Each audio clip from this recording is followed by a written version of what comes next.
Good Monday morning, superstars. This is Mr. Jackson. I am making your weekly video for, let's see, what week is this? This is going to be the 9/27 through 10/1 video.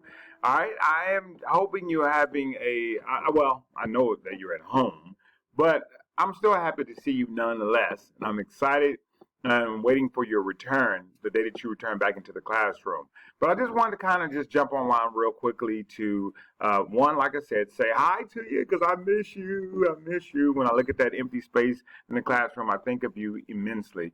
But I wanted to sit and send you a welcome message, and then also let you know what we're going to be doing this week. All right, now this week you're going to be. Let's see here. I'm going to try to see if I can let you see my screen. Okay, I hope y'all can see my screen. This week you're going to be looking at the Appalachian Mountains, or now we call them the Highlands because they're not the same as the mountains anymore. Because they're not as big as mountains like those Rocky Mountains that you studied a couple of weeks ago. They're much, much, much smaller. They look almost like hills, a little bit bigger than hills, but they're not as tall as mountains. And for for this week, that's what you're going to be your study, is you're going to read about the Appalachian Highlands in your textbook, because it's really kind of cool trail. It runs right here through Virginia. And let me go back up to that map. It runs right up here through Virginia, and you can see that it comes through here all the way down to, I think, Alabama. And it starts in Maine all the way down to Alabama. And a lot of people like to go out on hike trails. It's one of the longest trails in the United States that people hike through. But it's the oldest eroded mountains in the United States of America. Old and eroded, just like Mr. Jackson. In other words, through time, weatherization has caused the mountains to subside a little bit. They no longer have the little peak. Sorry, was eating some peanuts earlier, and they kind of got clogged in my throat.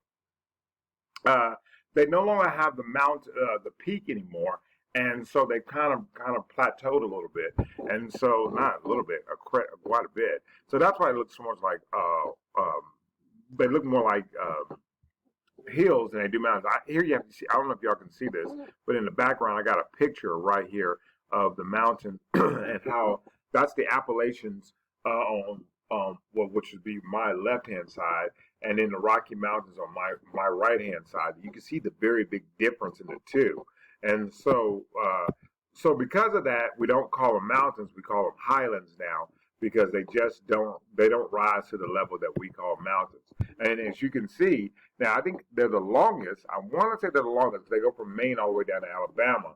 But you see the Rocky Mountains are definitely, they may not be the longest, but they're definitely the largest.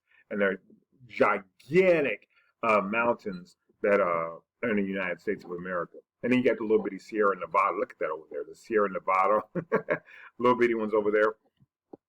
So you can see the mountain ranges differ from each state.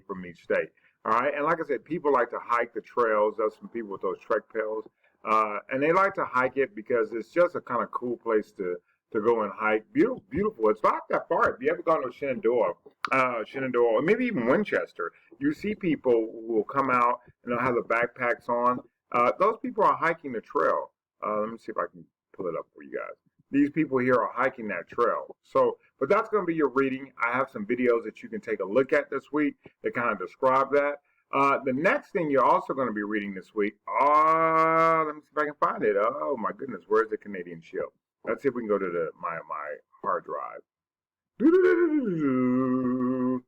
Canadian Shield. Oh, that's your warm-up. By the way, you do have a warm-up this week on both the Canadian Shield and the Appalachian Highlands.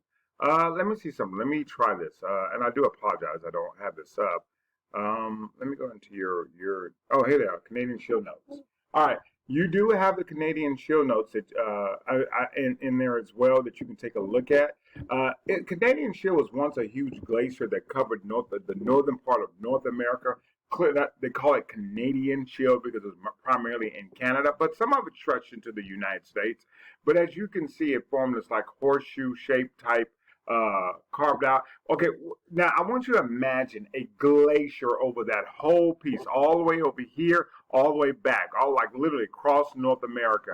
As that glacier began to melt, it formed this horseshoe-shaped base. That's where we also get the the Great Lakes of the United States in Michigan.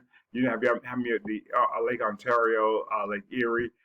All these lakes came out of the Canadian Shield. All right, and so this week, I want you to take some look at how the Canadian Shield. There you go. Those are the Great Lakes right there. How the Canadian Shield formed those Great Lakes, as well as these wonderful land features. I've also put some videos on there that talks about the Canadian Shield, as well as you can see about glaciers. And then I want you to read too, when you get a chance, read about these things because they're really important to U.S. history. Okay, that is your, and then you have some videos that you need to watch, and also don't forget that you need to be doing your warm-ups. I put your warm-ups in there, and it's kind of helps you with your guided reading. If you ever want to know the answers to the warm-ups, they're in the reading themselves. Okay, all right. So that's all I have for you this week. Not too much, not too heavy. Send me an email if you're not understanding something. We can do a live. Oh, I'm trying to get back to work. Trying to get back to you guys. We can do a live Google Meet, and I can see where you're having some challenges and try to give you some help.